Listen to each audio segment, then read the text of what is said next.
Saudara-saudaraku yang terkasih, selamat berjumpa di Renungan Harian di channel Katolik kita.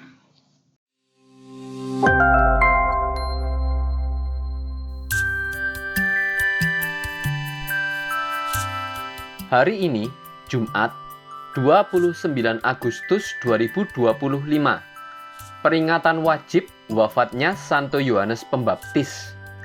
Bacaan pertama. Bacaan diambil dari kitab Yeremia, bab 1, ayat 17 sampai dengan 19. Tetapi engkau ini, baiklah engkau bersiap, bangkitlah dan sampaikanlah kepada mereka segala yang kuperintahkan kepadamu. Janganlah gentar terhadap mereka, supaya jangan aku menggentarkan engkau di depan mereka.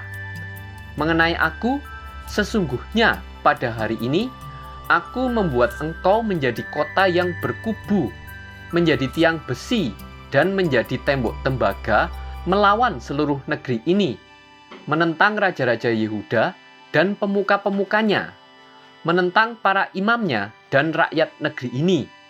Mereka akan memerangi engkau, tetapi tidak akan mengalahkan engkau, sebab aku menyertai engkau untuk melepaskan engkau.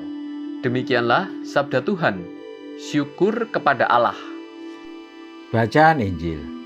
Bacaan diambil dari Injil Markus bab 6 ayat 17 sampai dengan ayat 29.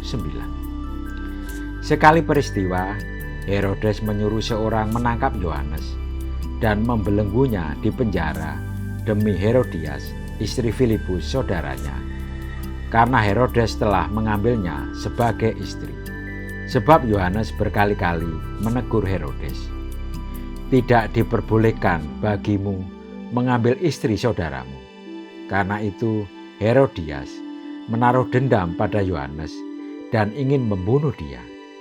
Tetapi tidak dapat, sebab Herodes segan kepada Yohanes, karena ia tahu bahwa Yohanes adalah orang yang benar dan suci.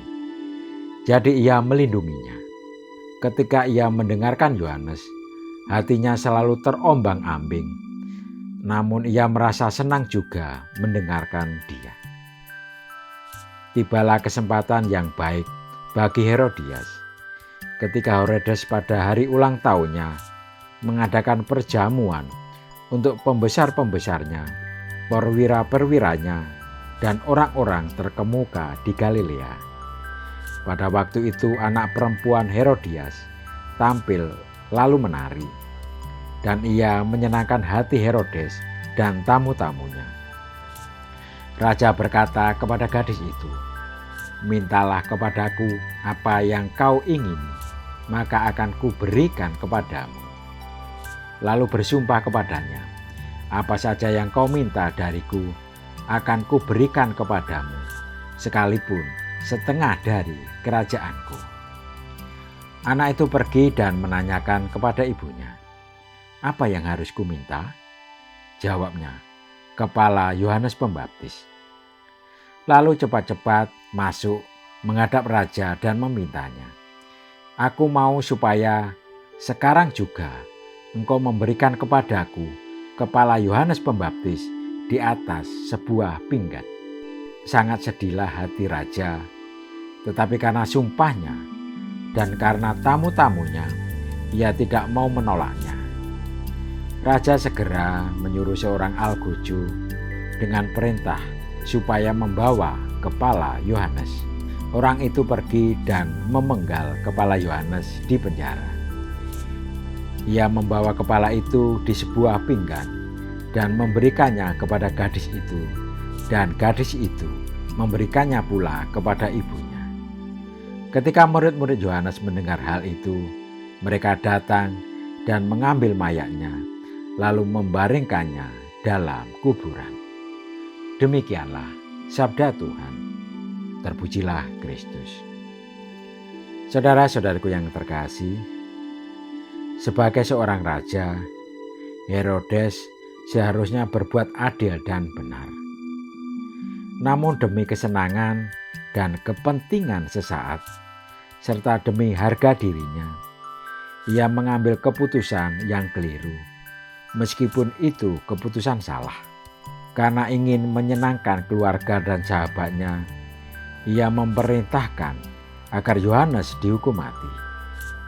Sikap seperti itu mencerminkan orang yang tidak berintegritas, lemah, dan pengecut. Namun ketika mendengar kemasyhuran Yesus, ia mengira bahwa Yohanes Pembaptis yang telah dipenggal kepalanya telah bangkit dari kematian. Tampaknya Herodes masih belum mampu membebaskan diri dari dosa pembunuhan terhadap Yohanes Pembaptis. Seperti Herodes, kita seringkali dihadapkan pada dilema.